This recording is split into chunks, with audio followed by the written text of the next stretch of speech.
దేవుడు ఏమనుకుంటున్నాడు, అది రెండవ మాట. పెద్ద మర్మాలేం కాదు, సింపుల్ విషయాలే. దేవుడు ఏమనుకుంటున్నాడు. ఒక మాట చెప్తా మీకు. 10,000 మంది నీకెళ్ళి చూసి భక్తుడు భక్తుడు భక్తుడు భక్తుడు భక్తుడు భక్తుడు అంటే నువ్వు భక్తుడు అవుతావా? రైట్.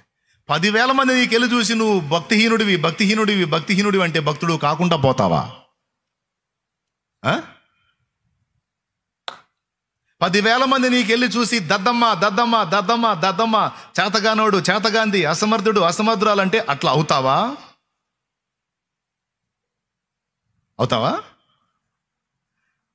10,000 మంది నీకెళ్ళి చూసి మేధావి మేధావి మేధావి మేధావి అంటే మేధావి అవుతావా? మరి ఎందుకంటే జనాలు మాటలు పట్టుకొని ఏడుతారు కొంతమంది, నాకు అర్థం కాదు. నన్ను ఇలా అంటున్నారు ఇలా అంటున్నారు ఇలా అంటున్నారు ఇలా అంటున్నారు. నీ బొంద పద్దాకలు ఎలా అంటున్నారు, వాళ్ళు ఇలా అంటారు వీళ్ళు ఎలా అంటారు అని వాళ్ళకెళ్ళి వీళ్ళకెళ్ళి వీళ్ళకెళ్ళి వాళ్ళకెళ్ళి చూసి ఆత్మహత్యలు చేసుకునే వాళ్ళు ఉన్నారండి. ఆ జబ్బులు తెచ్చుకునే వాళ్ళు ఉన్నారండి. కుమిలి కుమిలి గందరగోళంగా ఏడిచి బీభత్సం చేసేవాళ్ళు ఉన్నారండి. వాళ్ళు అలా అన్నారు వీళ్ళు ఎలా అన్నారు, వాళ్ళు అట్లా వీళ్ళు ఇట్లా, నా బతుకంతా నవ్వులు పాలైపోయింది, నా బ్రతుకు ఇలాగైపోయింది అలాగైపోయింది అలాగైపోయింది ఇలాగైపోయింది. ఒక మాట చెప్తా, 100 మంది 100 రకాలుగా నీ గురించి మాట్లాడి నీ పరిస్థితిని వాళ్ళు ఎవ్వడు మార్చలేడు. వాళ్ళు నువ్వు చేతగాని దద్దమ్మా అని నిన్ను అన్నంత మాత్రాన నువ్వు అలా అయిపోవు. అర్థమైందా? ఒరే నీకు ఓ గర్వం రో, నీకెంత గర్వం అంటే అంత గర్వం. ఆ చిన్న మందనేమి చేసితివి? అన్నేమన్నాడు? గర్వపోతు అన్నాడు. సౌలేమన్నాడు? నువ్వు బాలుడివిరా పిల్లోడు అన్నాడు. గొలియాత్ గాడు ఏమన్నాడు? ఒరే నువ్వు తిక్కలోడివిరా, కర్రను తీసుకొని వస్తున్నావు, నేనేమన్నా కుక్కను అనుకుంటున్నావా అన్నాడు. అందరూ తలా ఒక మాట మాట్లాడారు. అవునా? ఒడిశాల్లో రాయి తీసుకొని కొట్టి దేవుని కృపను బట్టి వాడు కూలబడి వాడు బోర్లబడి దావీదు జయం పొందిన తర్వాత అనలేమన్నారు తెలుసా? మా తమ్ముడే, అది చిన్నప్పటి నుంచి సురికే అయిపోయిందా, మారిపోయా. స్తోత్రం. సౌలేమన్నాడు? ఈ చిన్నవాడు ఎవని కుమారుడు, గొప్ప సాహసి. మరి అంతకుముందు పిల్లోడు వంటివి గయా. ఏమైనా అర్థమైందా నేను చెప్పింది? ఇప్పుడు జనం ఏమనుకుంటున్నారు అనేది పట్టించుకోవాలా, దేవుడు ఏమనుకుంటున్నాడు అది పట్టించుకోవాలా? పెద్దగా చెప్పండి. దేవుడు ఏమనుకుంటున్నాడు అది పట్టించుకోవాలన్నోళ్ళు మరి ఎందుకు ఏడిచేస్తున్నారు నాకు అర్థం కావట్లేదు. చెప్పండి, మొహమాట లేకుండా అడుగుతున్నాను. జనం మాట కాదన్నా, దేవుడేమనుకున్నాడు అది ముఖ్యం అన్నోళ్ళు ఎందుకు జనములకెళ్ళి చూసి విరక్తి చెందిన బ్రతుకుతున్నారు? ఎందుకు వేదంలో బతుకుతున్నారు? వాళ్ళకెళ్ళి చూసి వీళ్ళకెళ్ళి చూసి ఎందుకు కుమిలిపోతున్నారు? ఎందుకు ఏడ్చుకుంటున్నారు? ఎందుకు మొత్తుకుంటున్నారు? ఉన్నారా లేదా ఈ బాపతోళ్ళు? నీ హృదయంకి వెళ్ళి చూడాలి, నంబర్ 1. నంబర్ 2, దేవునికి వెళ్ళి చూడాలి. మొట్టమొదటి ఎడు చూడాలని చెప్పి నీ హృదయం జాగ్రత్తగా చూసుకోమని చెప్పాను. నంబర్ 2, ఆయనకి వెళ్ళి చూడాలి. ఆయన ఏమనుకుంటున్నాడు అన్నది ముఖ్యం. ఏమండి, కొంతమంది నిన్ను తృణీకరించవచ్చు, నువ్వేందో అర్థం కాక నేను తేలిగ్గా మాట్లాడవచ్చు, అర్థమయ్యే నాటికి అర్థమైద్ది. అంత మాత్రాన నువ్వు ఆందోళన పడి ఏదో గందరగోళం కావాల్సిన అవసరంలా. నేను ఎవరో ఒక చెల్లి వచ్చి నన్ను పట్టుకొని ఏడుతుంది, పరిచారకులు నన్ను ప్రశ్నించారన్నా అని. నేను పిచ్చిదాన్న, నీ విలువ అర్థమైనప్పుడు వాళ్ళే నిన్ను సన్మానిస్తారు, బాధపడవాకని చెప్పాను నేను. దానికే గందరగోళం అవ్వాల్సిన అవసరం లేదు. ఇప్పుడు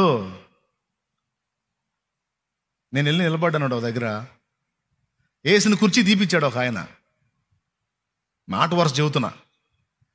అప్పటిదా అక్కడ ఉన్న కుర్చీ పక్కకు పెట్టించాడు. ఎందుకు? నన్ను నిలబెట్టాలని. నేను అలిగి తుస్తుని రావచ్చు, నేను రాలా, అక్కడే నిలబడ్డా. ఎందుకు? పై ఇంటికి వచ్చి ఏడుచుకోవచ్చు, వేసిన కుర్చీ తీపిచ్చాడు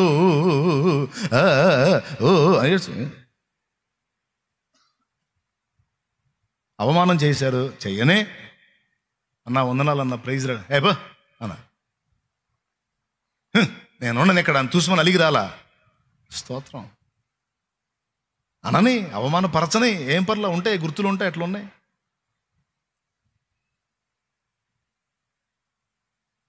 ప్రార్థన చేసుకుని మందిరంలో అట్లా అడ్డం పడ్డా, లే లే ఇది పండుకునేది, లే ఇంటికాడ పండుకపో, లే బయటికి పో అన్నాడు. ఎవరినే? ఏం పర్లా, నా కిరీటమే కింద పడలా, దాని గురించి నేనే ఏడిసి మొత్తుకొని గందరగోళం అయిపోలా. ఆకాశం వైపు చూశాను, దేవుడు ఏం మాట్లాడుతున్నాడు. ఇప్పుడు నన్ను గురించి దేవుడు ఏమనుకుంటున్నాడు అది నాకు ముఖ్యం, కానీ వీళ్ళు ఏమంటే నాకెందుకు. మరి దేవుడు ఏం చేశాడు? అరే ఇంత తృణీకారాన్ని ఓర్చుకోలేరు, ఇంత తిరస్కారపు మాటను తట్టుకోలేరు. అరే రే రే రే ఏదన్నా అంత మాట తగిలిందంటే లోపల పాటు ముసుకేసుకోవటం, సీదేయటం. ఏం బతుకులో ఏమో నాకు అర్థం కాదు. నాకేదో అయిందని కాదన్నయ్య, తల ఒక మాట అంటుంటే అసలు చచ్చిపోవాలనిపిస్తున్నా అన్నయ్య. పనికి మాలిందన్న నువ్వేం విశ్వాసం నాకు అర్థం కాదు. చచ్చిపోవాలనిపి దెయ్యం ముఖం వేసుకొని దులిపేయటం నేర్చుకోమని దేవుడు చెబుతుంటే ఇలా అంటున్నారు. అలా పట్టించుకోవద్దు.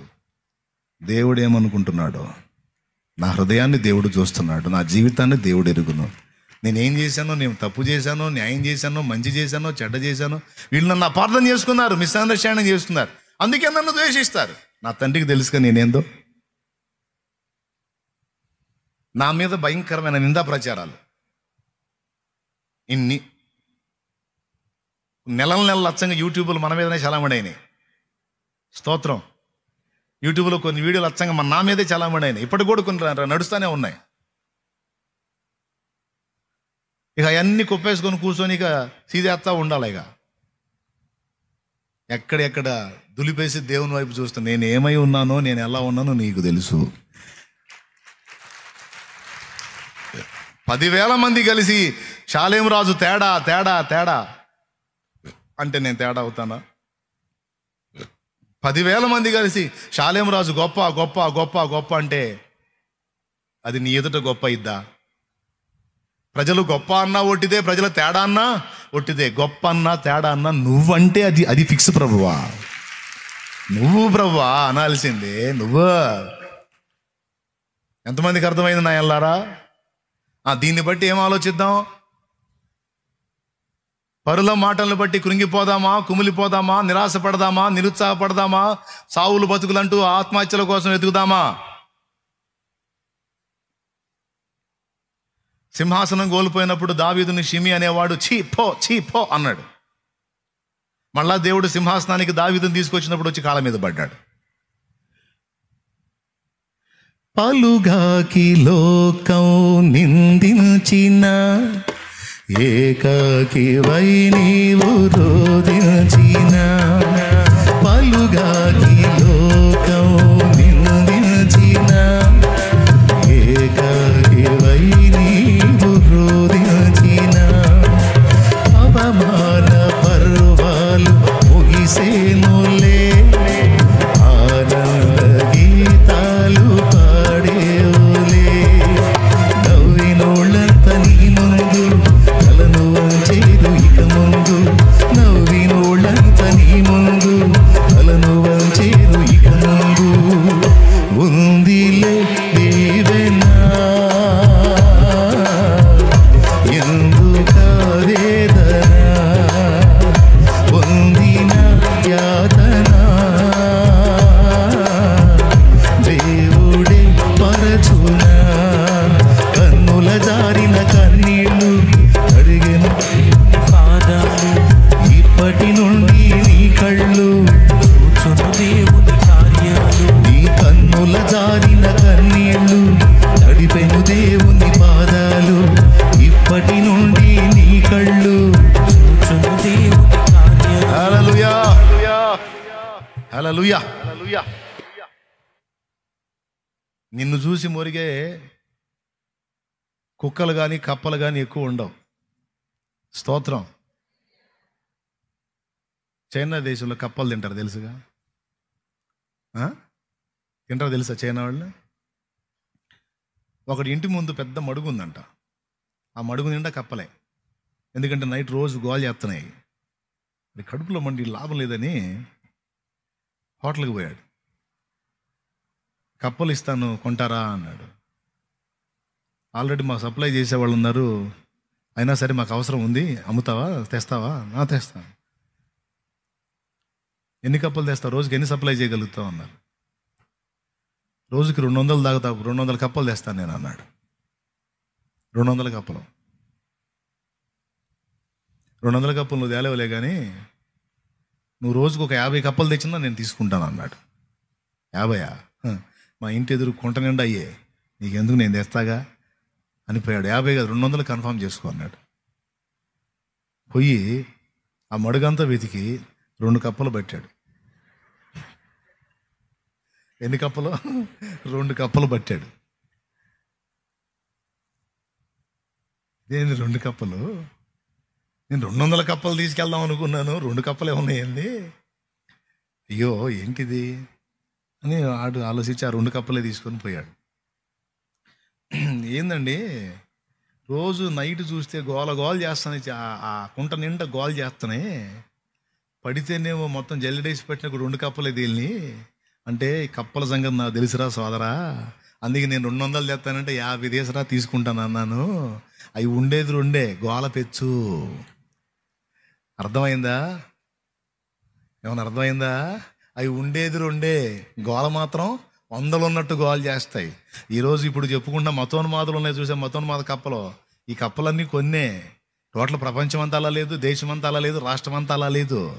ఈ కొన్ని కప్పలే గోల్ చేసి బెదిరింపులు చేసి హడావుళ్ళు చేస్తున్నాయి. లెక్క కూడా చేయకుండా నువ్వు దేవుని పని చేసుకుంటూ ముందుకు సాగిపోవాలి. అలాగే నిన్ను నిందించే కప్పలు, నిన్ను విమర్శించే కప్పలు, నిన్ను దూషించే కప్పలు ఎన్నో అని నువ్వు గందరగోళం అవ్వద్దు. అన్నీ లెక్కేస్తే 4-5 కూడా తేలో. కానీ నిన్ను ఘనపరిచి గౌరవించేటువంటి వ్యక్తులు చాలా మందిని దేవుడు నీకు శేషంగా ఉంచాడు. అయినా సరే ఘనపరిచే కప్పలొద్దు, విమర్శించే కప్పలొద్దు, మనకు దేవుడు కావాలి. ఆయన ఏమనుకుంటున్నాడో అది ముఖ్యం.